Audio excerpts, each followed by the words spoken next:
If you're thinking about running, if you're thinking about getting into the marathons or the races, just do it as how you feel you can. Know your potential, challenge yourself to go another step further. You'll be amazed at how resilient you can be to change and to something that will end up being very beneficial to you. So I have a tattoo on my leg, Trials of Miles, Miles of Trials, Tomat.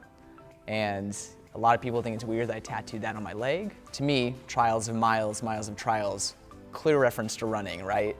In running, we go through a lot of tough workouts, tough races, trials, a lot of distance. But in the end, when you push yourself through that, you come out better and more fit on the other side, and you're a better runner for it. Well, for me personally, I know what inspired me is just having good support. If I was trying to encourage somebody to go run, is basically surround yourself with people who want to be like you.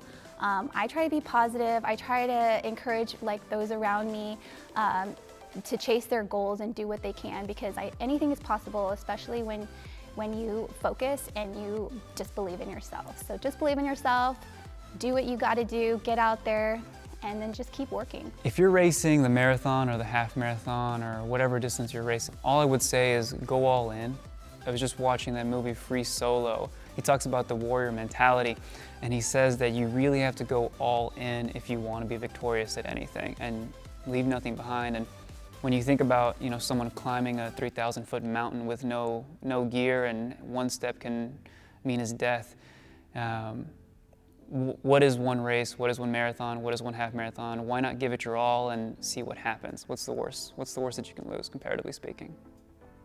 Simply put, you just got to be really gentle on yourself. To all those new moms out there that don't know if they're ever going to get their fitness back, it'll come when you're ready, and don't try to speed up getting back, because you're going to lose those moments with your kids when they're really little.